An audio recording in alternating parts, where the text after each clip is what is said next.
नमस्कार दोस्तों, मैं धीरेन्द्र राव आज फिर से स्वागत करता हूँ आपका मेरे न्यू ब्लॉग में। और दोस्तों, आज का ब्लॉग करियर से संबंधित है। आज का ब्लॉग गाइडेंस एंड काउंसलिंग से संबंधित है और मैं रायका डाबरी से आपको डायरेक्ट जोड़ता हूँ। आज रायका डाबरी में मेरे प्रिंसिपल द्वारा ये काउंसलिंग का जो कार्यक्रम रखा गया और इसके लिए डॉक्टर आदिल और डॉक्टर सालू मैडम जो रिखणीखाल हॉस्पिटल में इस समय कार्यरत है, डायरेक्ट उनको बुलाया गया और उन्होंने बच्चों को सलाह दी और गुरुजन के द्वारा भी बच्चों को सलाह दी गई कि आप भविष्य में क्या कर सकते हो और आपके लिए क्या क्या अच्छी जॉब है, सभी के बारे में डिटेल से बताया जाएगा।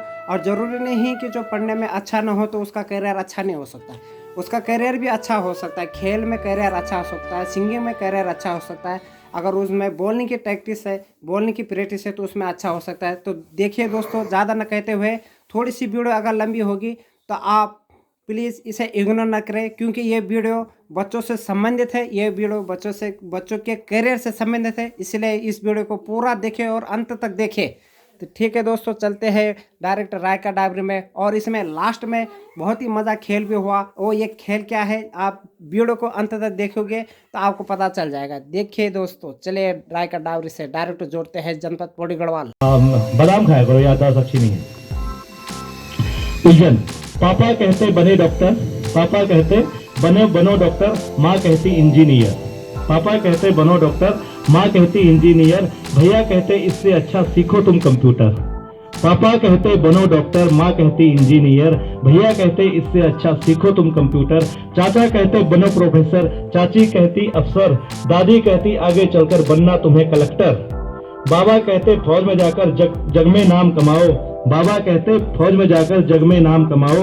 दीदी कहती घर में रहकर ही उद्योग लगाओ, उद्योग मीन्स बिजनेस। दीदी कहती घर में रहकर ही उद्योग लगाओ।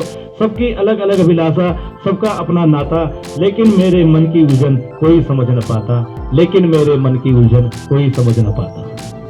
बहुत अच्छा। ये हाँ दिखी थी मुझे कहीं किताब में, दिखा। अब देखो, ये सब के साथ होता है, आपके साथ भी हो रहा होगा, आपके साथ भी हुआ होगा। बोलते घर वाले कि ये बनना है, ये करना है। जब छोटे थे तो बोलते हुए क्या बनेगा, पुलिस वाला बनूंगा, क्या बनेगा, पायलट बनूंगा, छोटे में था ना। और वो बाद में 12वीं तक आते आते ऐसे पायलट बनते हैं कि सिर्फ पंखी रह जाते हैं, है ना। अब ऐसे डॉक्टर बनते हैं कि बाद में फिर वो कान भी नहीं रहते उसके लिए, स्टेथोस्कोप लगाने के लिए। ठीक है, तो जब आप सोचते हैं कुछ हॉबी डेवलप करते हैं तो उन हॉबीज को डेवलप करिए और उसको करियर बनाइए तो ज़्यादा अच्छा है। बहुत सारी चीज़ें हैं, बातें हैं बहुत सारी करने। तो सबसे पहले मैं शुरुआत करता हूँ हमारे विद्यालय के प्रधानाचार्य परम सम्मानित श्री अशोक कुमार द्विवेदी जी, और हमारे बीच बैठे हमारे सरकारी चिकित्सालय से आए हुए हैं हमारे स्वास्थ्य अधिकारी डॉक्टर आदिल एंड डॉक्टर शालू। आप दोनों का पूरे विद्यालय परिवार की तरफ से हार्दिक अभिनंदन और प्यारे बच्चों की तरफ से हार्दिक अभिनंदन और स्वागत। मैं जोरदार तालियां देना सर के लिए, दोनों डॉक्टर्स के लिए कि आपने अपने व्यस्ततम समय में से समय निकाला और हमारे अनुरोध करने पर आपने समय निकाला। और आप देख रहे होंगे जो कक्षा 12 और 11 के बच्चे हैं, आप अगर उन्हें देखेंगे, दोनों डॉक्टर्स जो यहाँ पर बैठे हुए, तो आप लोग उनमें बहुत ज़्यादा अंतर नहीं दिखाई दे रहा होगा। एज में भी दिख रहा अंतर, ज़्यादा बहुत ज़्यादा अंतर नहीं। आप लोग हमें तो अंतर है, लेकिन उनमें और आप में ज़्यादा अंतर नहीं दिखाई दे रहा होगा। और लग रहा होगा आपको कि बहुत कम उम्र में या बहुत ज़्यादा उम्र में भी नहीं, एक छोटी सी उम्र में आप लोगों ने उतनी मेहनत की, जी कोई मेहनत की, आपने प्रयास किए और आपने सफलता पाई कि आपने अपने करियर को जो चुना था, आपने वो करियर पाया। और आज आप रिखणीखाल क्षेत्र की स्वास्थ्य व्यवस्थाएं संभाल रहे हैं। आप दोनों बधाई के पात्र इन दुर्गम क्षेत्रों में रह करके आप सरकारी सेवाएं दे रहे हैं और हमारे क्षेत्र की स्वास्थ्य व्यवस्थाओं पर ध्यान दे रहे हैं। आप दोनों के लिए पुनः बहुत बहुत आभार, अभिनंदन और जोरदार तालियां एक बार फिर से।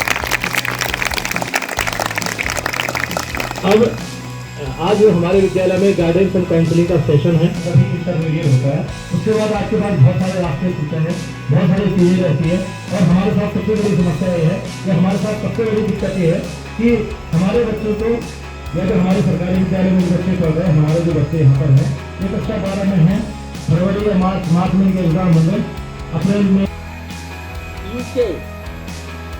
यूके में 14 वर्ष से कमाई के 70% लोगों को उनके पास कैरियर संबंधी कोई सलाह नहीं होती है। और 14 वर्ष के बाद, ये अपने इंडिया की बात नहीं कर रहे, इनके की बात कर रहे हैं, और 14 वर्ष से अधिक आयु के 45% लोगों को कोई या बहुत स्थिति उनकी बहुत खराब है, कोई विशेष जानकारी नहीं है। इसलिए ऑल वर्ल्ड में, हमारे देश में भी इस पर बहुत विचार विमर्श करना है, बहुत कोशिश चल रही है, काउंसलिंग हो रही है। इसके लिए हमारा जो मानव संसाधन मंत्रालय MHRD, जो कि आज शिक्षा मंत्रालय के नाम से जाना जा रहा है, के द्वारा कई कोर्स चलाए जा रहे हैं, जैसे UGC, यूनिवर्सिटी ग्रांट कमीशन, या विश्वविद्यालय अनुदान आयोग। दूसरा इसके लिए चलता है अखिल भारतीय तकनीकी शिक्षा परिषद AICTE, और एक हमारे डिपार्टमेंट की तरफ से चलता है, दूसरे डिपार्टमेंट से समन्वय है शिक्षा मंत्रालय का, राष्ट्रीय कौशल विकास निगम NSDC। इसके लिए कि आपकी रुचि क्या है, आपकी हॉबी क्या है। ये नहीं कि भेड़ चाल जैसी चल रही है, हम भी वैसे चल देते हैं।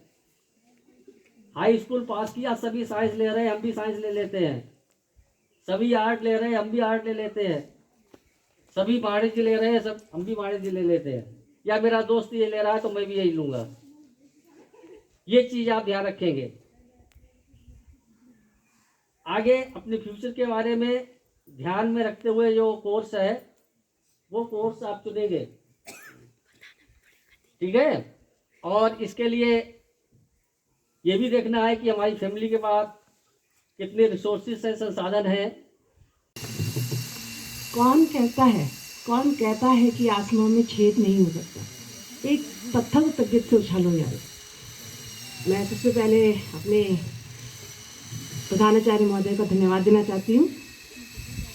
उन्हीं की गाइडेंस में, उन्हीं के मार्गदर्शन से हम लोग काम करते हैं।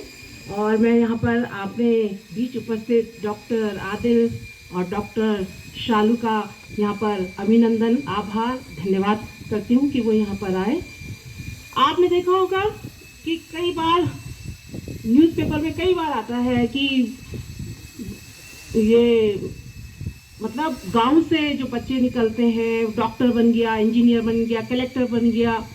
तो ऐसा नहीं है कि आप लोगों के पास ऑप्शन नहीं है। आप लोगों से जब भी मैं पूछती हूँ, हम लोगों की, मैं जहाँ जाती हूँ मैं पूछती हूँ, बात होती है, तो कहते हैं कि पता ही नहीं है क्या करना है, कैसे करना है।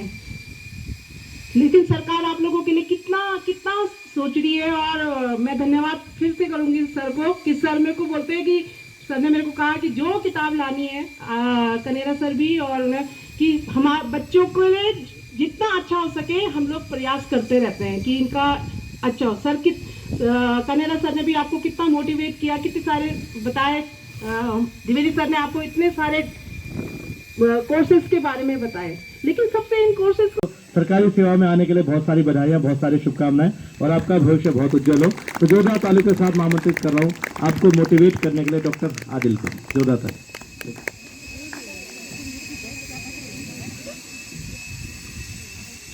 तो गुड आफ्टरनून आप सभी को। सबसे पहले तो मैं सर को मुझे यहाँ पे बुलाने के लिए धन्यवाद देना चाहूँगा। Thank you sir. तो जैसे कि आप लोगों को पता है, आज का हम यहाँ पे करियर और काउंसलिंग के लिए आए हैं।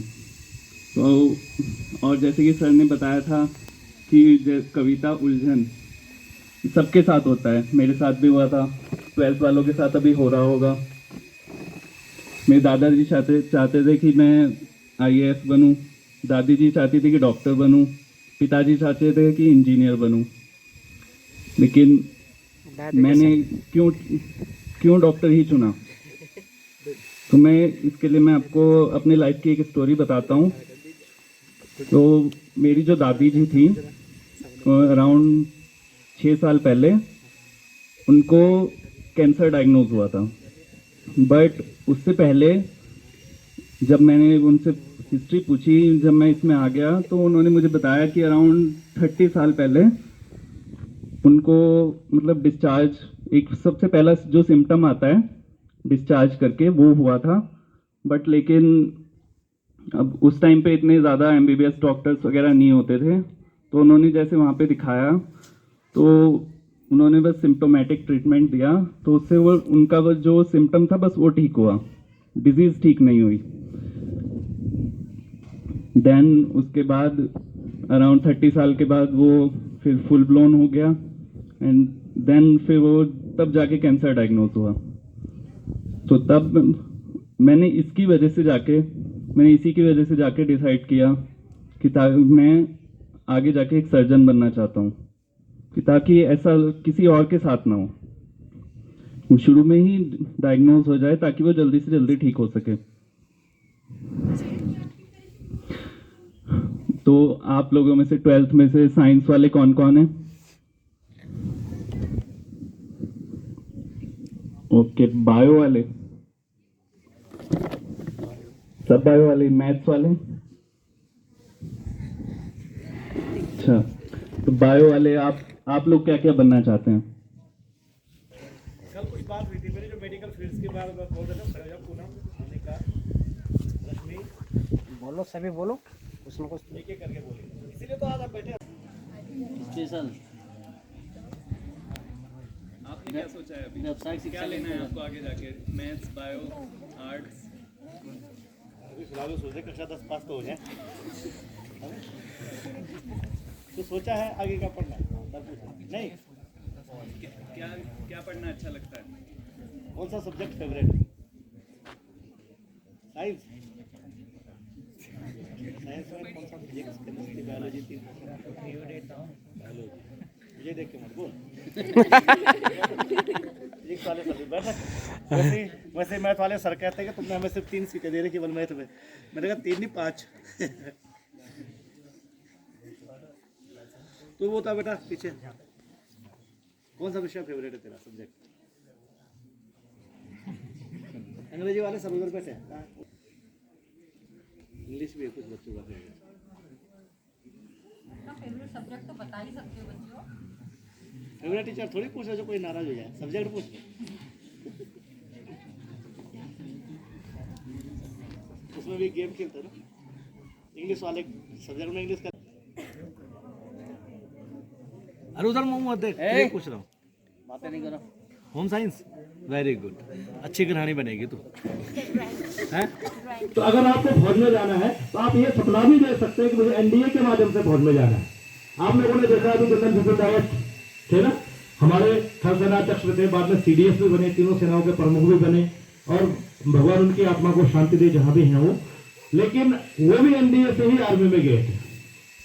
आप अगर आप सामान्य तौर पर फौज में भर्ती होते तो फौजी भर्ती होते, GD जनरल ड्यूटी वाले भर्ती होते, लेकिन आप NDA से भर्ती होते सीधे लेफ्टिनेंट बनते हैं, और वही लेफ्टिनेंट बाद में major, major general, colonel, lieutenant general, और बाद में सेनाध्यक्ष बनता है। जो सेना का सबसे बड़ा अधिकारी होता है वो NDA वाले ही बनते हैं। तो फौज में जाने का एक सबसे शानदार और जज्बे भरा रास्ता। अगर आप सोचो, जब आप NDA में जाते हैं, NDA में सिलेक्ट होता है, तो आपके गार्जियंस को वहाँ पे आपको बुलाया जाता है, सम्मानित किया जाता है, वही आपके स्टाफ लगाते हैं, वही आपको शौर्य ऑनर वगैरह वगैरह देते हैं। तो वो उनके माँ बाप के लिए भी गर्व की बात होती है। मेरे एक मित्र हैं, इंग्लिश के टीचर है पुरोला में, सुरेश राणा जी, उनका बेटा निकला था पिछली बार NDA में। तो जो उनकी उड़ान थोड़ी है, जहाँ हम खड़े हैं वहाँ आसमान थोड़ी है। जोरदार तालियां डॉक्टर शालू को।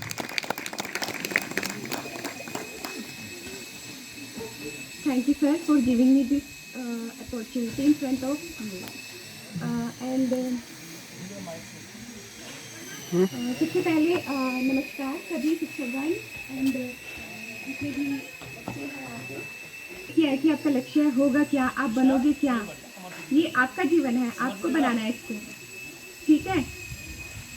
तो पहले अपना लक्ष्य निर्धारित करो, आप चूज करो कि आपको बनना क्या है। वैसे तो प्रिंसिपल सर ने सब बता दिया है कि हमें कैसे कैसे कितनी पढ़ाई करने के बाद क्या क्या बनना है, वो सब उस पेड़ पे लिखा हुआ है, और सर ने भी बताया है, प्रिंसिपल सर ने भी बता दिया है। तो मुझे नहीं लगता वो सब मुझे रिपीट करना पड़ेगा। आप पहले एक लक्ष्य निर्धारित करो, आज ही से करो, अभी से करो, सोचो पहले उसके बारे में। फिर उसके बाद आपने क्या करना है, आपने निरंतर प्रयास करना है, रुकना नहीं है। इतना प्रयास करना है, हार्ड वर्क इतना करना है कि आपको दिन और रात समझ में ही ना आए अपने लक्ष्य को पाने के लिए। तीसरा हार्ड वर्क हो गया। कॉन्फिडेंस इतना होना चाहिए कि आपको अगर कोई डिमोटिवेट भी कर रहा है, ऐसा कि मैं डॉक्टर बनूंगी। मैं आपकी की तरह एक छोटे से गांव से पढ़ी थी उस टाइम पे। मेरे गांव में ऐसे स्कूल नहीं था कि मैं बायो लूँगी, मुझे नहीं पता था डॉक्टर कैसे बनते हैं।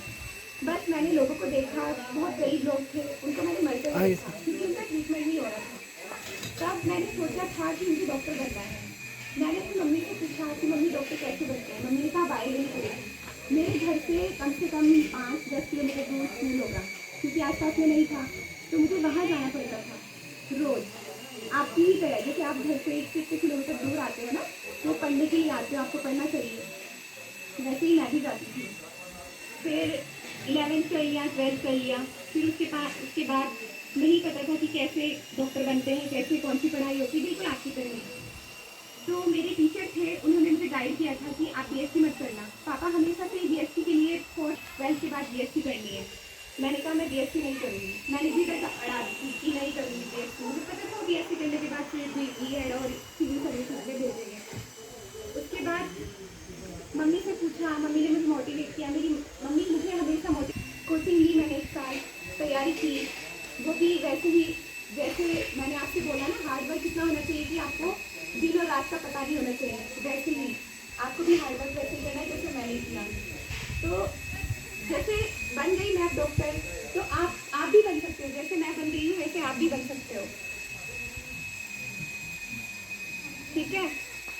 ऐसा कुछ नहीं है कि आप नहीं कर सकते हो।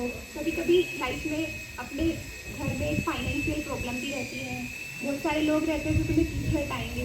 उन सबको दूर रखना है, उन सबको अपने ऊपर हावी नहीं होने देना है किसी भी एंगल से, कहीं से भी।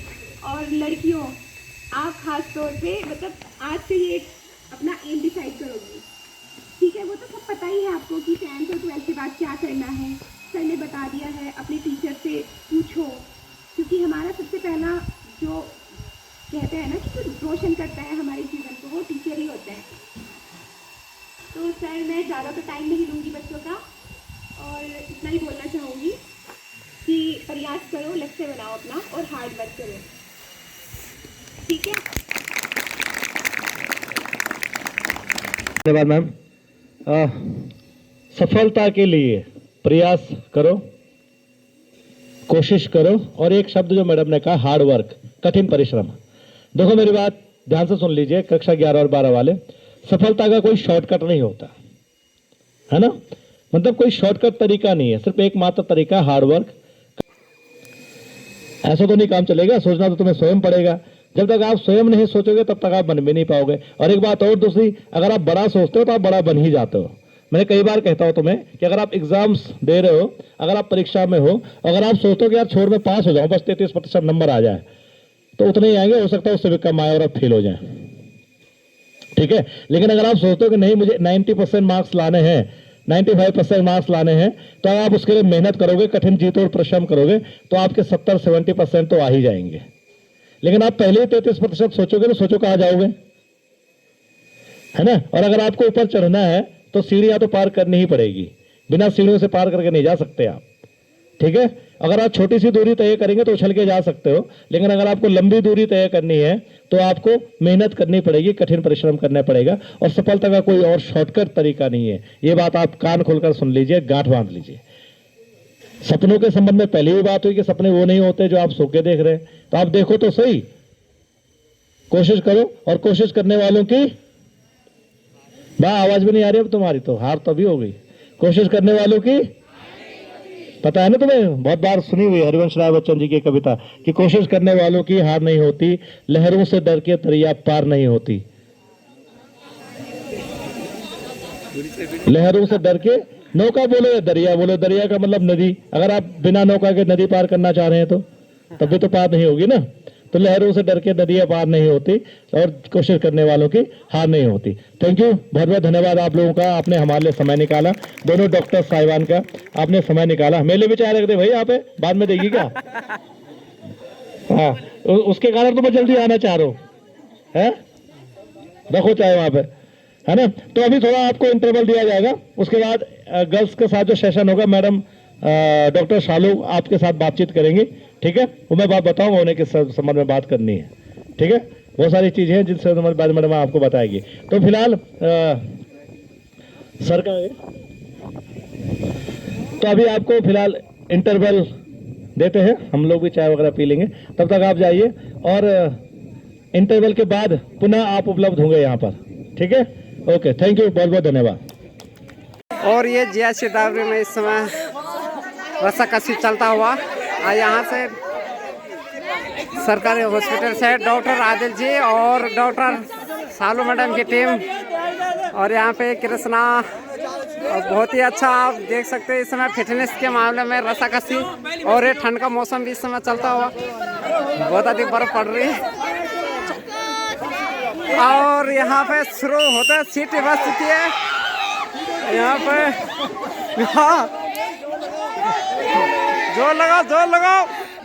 यहाँ पे चल रस्साकशी चलता हुआ डॉक्टर।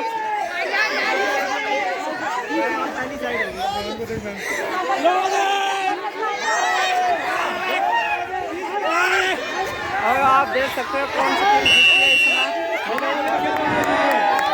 और इस समय आदिल सर की टीम जीतती हुई, बहुत बहुत बधाई हो सर, आपकी टीम विजय हुई इस समय। हाँ बढ़िया। और यहाँ पे डॉक्टर आदिल सर की टीम विजय हुई है और डॉक्टर सालू मैडम की टीम हार चुकी है इस समय। कोई बात नहीं, अगली बार देखेंगे। ओके गाइस, ठीक है सर। और यहाँ पे गर्ल्स और बॉयज इस समय 11th A B दोनों है, और यहाँ बॉयज और यहाँ बॉयज 11th A B दोनों की रस्साकशी का मैच चलता हुआ इस समय। देखते हैं गाइस कौन सी टीम विजय रहते हैं, गर्ल्स या बॉयज, ठीक है।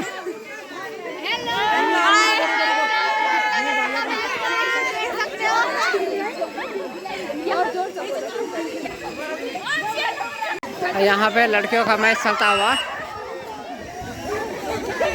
यहाँ चीटिंग हो गई, लड़कों ने यहाँ मदद कर ली। ये तो लड़कों ने चीटिंग की, ठीक है। कर लेते हैं। ये है हमारे कला के गुरुजी जो अपनी कलाकारी दिखाते रहते हैं। प्रमोशन मैं कला का गुरुजी नहीं हूँ, मैं जीव विज्ञान का प्रवक्ता हूँ। कला में प्रमोशन हो गया। लिखने का शौक है तो लिख लेता हूँ। बोलने का भी शौक होते हैं, इसी बात में। बोलने का भी है, बोल भी देते हैं। तो ये हमारे मित्र धीरू हैं। बहुत अच्छा लग रहा है।